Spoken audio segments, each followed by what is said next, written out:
2 minute.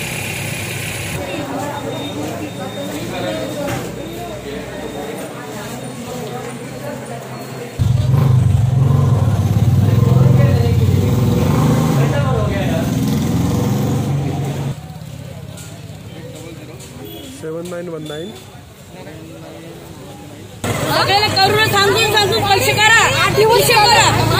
एवढे दिवस कशाला सांगितलं ना? आमचं पॅशंटला ठेवलं कसं तुम्ही? 8 दिवस कसं काय ठेवलं तुम्ही? 8 दिवस ठेवलं कशावर? आज 23 जुलै आहे. विरार जवळचं जे आगाशी गाव आहे, आगाशी टेंबीपाडा, तेथील 58 वर्षीय एक रुग्ण ज्यांना डायबिटीसचा त्रास आहे त्यांना विजय वल्लभ हॉस्पिटलमध्ये आणण्यात आलं होतं. विरार पश्चिमेकडील विजय वल्लभ हॉस्पिटलमध्ये. आणि आज त्यांचा 23 जुलै रोजी कालच म्हणजे खरं तर 22 जुलै रोजी त्यांचा मृत्यू संध्याकाळी झाल्याचं सांगण्यात आलं.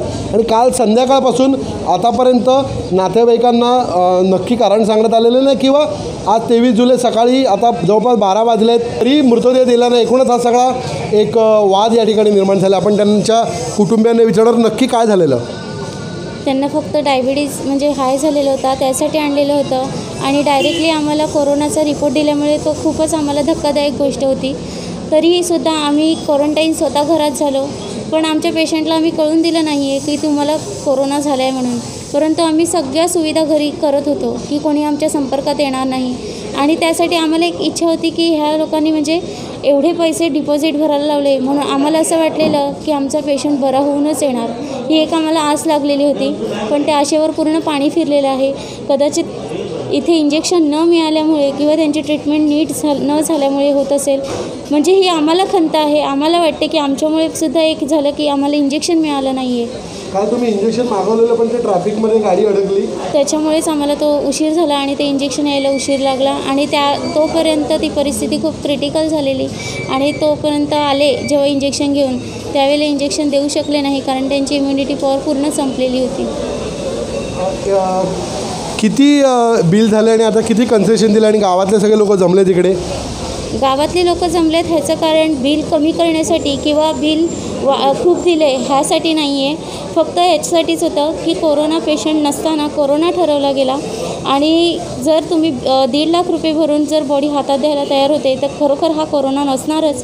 पण नंतर सांगतात की हो कोरोनाच आहे असं करून मग 85,000 कन्सेशन करून त्यांनी 57,000 पुन्हा भरायला लावले. आधी 30,000 भरले होते. म्हणजे काल तुम्हाला काय सांगितलं की बिल भरा आणि बॉडी घेऊन जा? कालपर्यंत तेच बोलत होते आणि पुन्हा सांगतात की तुम्ही बिल भरा, नगरपालिका येणार तुमची बॉडी घेऊन जाणार असं ते सांगत होते. परंतु जेव्हा सकाळी मला वाटलं की नाही बॉडी आपल्या हातात दिली पाहिजे कारण त्यांनी कोरोना सांगितला असता म्हणजे कोरोना पॉझिटिव्ह असता तर कदाचित ते हातात द्यायला रेडी नसते. परंतु ते हातात द्यायला रेडी झाले म्हणून माझ्या मनाला कुठेतरी वाटलं की बाबांना कदाचित कोरोना नसणार म्हणून ती दुसरी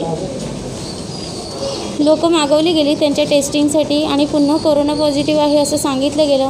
मग त्यांच्यावर एक विश्वास ठेवून आम्ही की ती बॉडी जिथे कोरोना रुग्ण जायला पाहिजे इतरांना त्रास होऊ नये किंवा कोणालाच त्याचा त्रास होऊ नये किंवा हॉस्पिटलला त्रास होऊ नये ह्याची आम्ही दखल घेऊन आम्ही ती म्हणजे बॉडी त्यांच्या सांगण्यानुसार त्यांच्या इच्छेनुसार की ते वसईमध्येच न्यायला लावली. आपण पाहिलं असेल काल संध्याकाळी 22 जुलै रोजी संध्याकाळी हे जे रुग्ण आहेत यांचा मृत्यू झाल्याचं सांगण्यात आलं.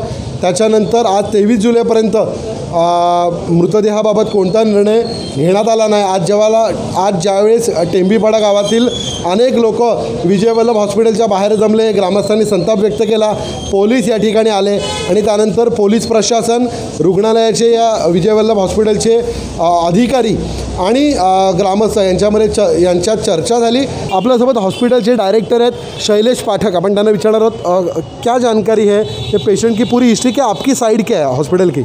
मैं डॉक्टर पाठक हूँ. ये पेशेंट 9-10 दिन पहले रात को मेरे को कॉल आया कि एक दूसरे हॉस्पिटल से एक बहुत ही क्रिटिकल पेशेंट, बहुत ही सीरियस पेशेंट आया है अपने वहाँ. ब्रेथलेस है, उनको सांस लेने में दिक्कत हो रही है, एजेड पेशेंट थे और उनके पास इवन डिपॉजिट के लिए भी पैसा नहीं था.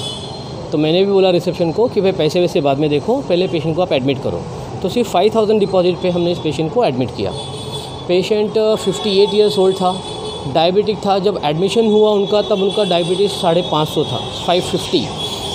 फिर पेशेंट काफ़ी ब्रेथलेस था, क्रिटिकल था हमारे, और उनका पेट बहुत फूला हुआ था, डिस्टेंडेड एब्डोमेन था, बहुत ज़्यादा पेट फूला हुआ था. हमारे डॉक्टर्स ने उसको सेटल किया और फिर हमने उनका एक CT स्कैन किया. सीटी स्कैन करने में पता चला कि उनको इंटेस्टाइनल ऑब्स्ट्रक्शन है, मतलब अतड़ियाँ आपस में जुड़ गई हैं और इसलिए आगे का मूवमेंट नहीं है। ये बहुत ही क्रिटिकल कंडीशन होता है और इसमें सर्जरी भी रिक्वायर्ड होती है बहुत टाइम, बट पेशेंट की कंडीशन इतनी बैड थी कि सर्जरी नहीं कर सकते थे। दूसरा था कि पेशेंट का हमने सेकेंड डे ही कोविड किया और वो कोविड पॉजिटिव था। वो हमने रिपोर्ट आगे पेशेंट के रिलेटिव्स को भी बता दी है कि कोविड पॉजिटिव था। और उसके बाद पेशेंट का ट्रीटमेंट चलता रहा। एवरी डे डॉक्टर ज्ञानेश्वर और डॉक्टर अजीत, दो हमारे फिजिशियंस हैं जो कस्तूरबा के हैं। सुबह डॉक्टर ज्ञानेश्वर आते हैं, शाम को डॉक्टर अजीत आते हैं। एवरी डे वो पेशेंट के रिलेटिव से आइदर सामने सामने बात कर रहे थे या फ़ोन पे बात कर रहे थे, बट एवरी डे का उनको बताया गया कि ये पेशेंट काफ़ी क्रिटिकल है, patient day by day critical होता जा रहा है। और एवरी डे उनको एक्सप्लेन किया जा रहा था कि कंडीशन क्या है। फिर बिल वगैरह तो चलो बात की बात है, वो तो उन्होंने बोला हम देख लेंगे, कर देंगे, वो कोई इशू नहीं है। फिर आज सुबह कल रात को उनकी डेथ हो गई। उनका ब्लड प्रेशर डाउन हुआ, हमारे डॉक्टर्स ने उसको इंट्यूबेट किया और वेंटिलेटर लगा। पेशेंट वेंटिलेटर पे गया। फिर हमारे डॉक्टर्स ने काफ़ी कोशिश की, डॉक्टर अजीत उस वक्त भी थे हॉस्पिटल में जब ये डेथ हुआ। उन लोगों ने CPR वगैरह दिया, पेशेंट को काफ़ी बचाने का प्रयत्न किया गया, बट नसीब वो था पेशेंट नहीं बच पाया। कोमॉर्बिडिटी अगर कोरोना में होती है, जिसमें डायबिटीज़ इतना ज़्यादा हाई है, तो ये कोमॉर्बिडिटीज़ बहुत कॉमन है। हमारी कोशिश पूरी थी, बट हो नहीं पाया वो। फिर पेशेंट के रिलेटिव का एलिगेशन था, हमें कहना था कि आप हमारी बॉडी हमको ही दे दो। जो केंद्र सरकार ने जो नियम बनाए हैं उस हिसाब से हमको VVCMC को इन्फॉर्म करना होता है और हैंड ओवर हम बॉडी को VVCMC को ही करते हैं। बट ये काफ़ी सारे गांव वाले इकट्ठा हो गए थे, मेरे लोगों को काफ़ी डराया धमकाया, उन लोगों ने काफ़ी हंगामा किया, वहाँ पर तोड़फोड़ भी करने वाले थे। बट फिर हमने पुलिस को इन्फॉर्म किया, पुलिस भी आ गई प्रोटेक्शन के लिए। हमारे लोगों को हाथ भी खींचा गया, जो नहीं होना चाहिए मुझे लगता है। फिर मैं आने के बाद फिर उनका कहा था कि इतना बिल हो गया, उतना मतलब उनको बिल एक्सप्लेन किया गया, बट बोला ऐसा नहीं, हम तो 1 रुपया नहीं भरेंगे। ये मतलब ठीक है, अब जो भी है पुलिस को भी इन्फॉर्म किया। फिर VVCMC की गाड़ी आई और VVCMC को हमने उनकी बॉडी को हैंड ओवर किया। कितना बिल हुआ था? और आप कल बिल 1.5 लाख रुपए भरो और बॉडी लेकर जाओ, ऐसा हॉस्पिटल वाले बोल रहे थे, ऐसा पेशेंट के रिलेटिव बोल रहे, तो ऐसा क्या है? पेशेंट के रिलेटिव भी यही बोल रहे हैं कि उनका कहना था कि आप बिल का भरना है आपको और हम VVCMC को ही बॉडी देंगे। आपको बिल तो आपको भरना है और बॉडी हम VVC, तो वो तो केंद्र सरकार के नियम है, वो मेरे नियम नहीं है, किसी हॉस्पिटल के नियम नहीं है। केंद्र सरकार ने बनाया है कि भाई आप बॉडी VVCMC को दो, ताकि कोरोना पेशेंट को हमको VVCMC को, नहीं तो क्या होगा, बाकी के लोगों को रिस्क बढ़ जाएगा। जो भी उस फिनरल में जाएगा वो भी पॉजिटिव होने के चांसेस हैं। तो इस तरह से तो फिर बीमारी कभी काबू में नहीं आएगी, हमेशा ये बीमारी बढ़ती चली जाएगी। पहले ही रोज़ इतनी मौतें हो रही हैं, रोज़ 40-40 हज़ार पेशेंट्स बढ़ रहे हैं, उसमें हम अगर और इस तरह से लापरवाही करें तो फिर तो बहुत बड़ा हंगामा हो जाएगा। तो उनका कहना था कि हमको बॉडी आप दे दो, लेकिन हमने वो नहीं किया। फिर हमने पुलिस में इन्फॉर्म किया, पुलिस ने बोला नहीं, ये तो बॉडी VVCMC को ही जाएगा। फिर हमने VVCMC के एम्बुलेंस को बुलाया और उसमें बॉडी को हमने ट्रान्सफ़र किया। आज 23 जुलै रोजी दुपारी साधारण 2 वाजता महानगरपालिकेची शववाहिनी आली आणि त्यानंतर हा जो कोरोना पेशंटने ज्यांचा मृत्यू झाला 58 वर्षीय टेंबीपाड्यातील नागरिक, त्यांच्या मृतदेहाला अंत्यसंस्कारासाठी शववाहिनीतून नेण्यात आलं आणि त्यानंतर टेंबीपाड्याचे ग्रामस्थ आपल्या गावात आपल्या घरी निघून गेले। मयुरेश वाघ, न्यूज 11 महाराष्ट्र, विरार। तुमचा नाहीच सेव आहे माझ्याकडे। एवढे दिवस कशाला सांगितलं ना, आमचं पॅशंटला ठेवलं कसं तुम्ही? 8 दिवस कसं काय ठेवलं तुम्ही? 8 दिवस ठेवलं कशावर तुम्ही?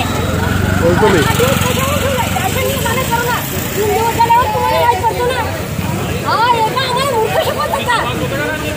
बोलायला म्हणजे पावले आपण नेलं, खुल्ले ना खुल्लं, टेन्शन ना आपल्याला. हे घे, मास्क कर तुम्ही. बाप हो, याला नाही काय, मला त्यावर माहीत नाही ना. पण त्यांची मी खराब केलं ते. सांगा ना बाबांनी. त्याला आपण सांगितलं तुम्हाला कसं काय माहित पडलं लगेच करू नका, 8 दिवस ठेवलं कसं टेन्शन सांगितलं आम्हाला जास्त झाला आम्हाला इकडे उभं राहण्यात मूर्ख समजतात काय करतात तुम्हाला? आम्ही मूर्ख समजतात नाही का तुम्हाला? सकाळी पासून पोरं पारे त्यांनी इकडे बसून ठेवले तुम्ही नाही का? टाइम भेटला सगळ्याला करून सांगून पैसे करा, 8 दिवस करा, तुम्हाला करून झालं सर. 3 दिवस बॉम्बाईला देतात ती करून माणसं, इकडे कसं काय झालं? 3 लाख रुपये यासाठी मस्त करायला लावले तुम्हाला.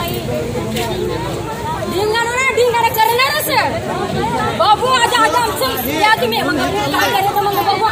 काय करायचं ते बघा मग आज बरोबर कालपासून बरी आज सकाळ काल रात्रीपासून आहे ज्याने बाबा वरला ते कसं काय फुलं खाणार त्यांना पण वाटतं की नाही वास्तून मधून करणार नाही गावडीच घेणार आहे मग आम्ही करून द्या ना त्या आम्हाला पण करून द्या काय करायचं ते बघा ना आम्हाला पण करून द्या मोठा शनीश्वर बसलेला आहे टेन्शन ना मला आम्ही कुठे ना कुठे जातो त्यांनी आम्हाला काहीच करू शकतो कशाला माहिती का आमच्या बघ बाबा बसलेला आहे ज्याची बॉडी असते 5 लोक एक सक्षम अधिकारी सरकारी अधिकारी एक ठीक आहे आपण सुस्त यांच्या घरात एक मिनिट हो काय थांबा यांच्या घरातलं मी काय सांगितलं 5 आता हा मुलगा आहे तर हा बंद आम्ही कोण देणार 10 देणार ना तो हा राहणार मोठे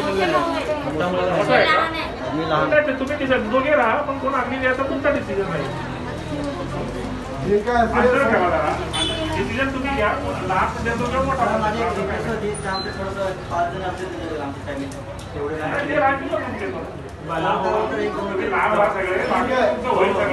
सगळं लांब राहा फक्त व्यवस्थित होईल तसं फक्त मला मी काय बघायला सांगितलं तुला अंतिम दिला राहायला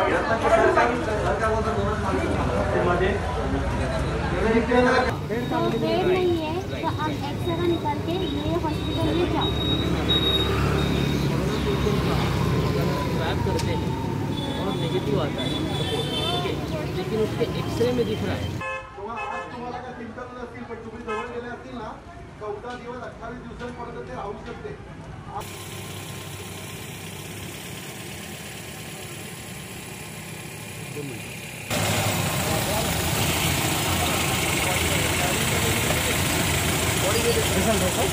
येतो डॉक्टर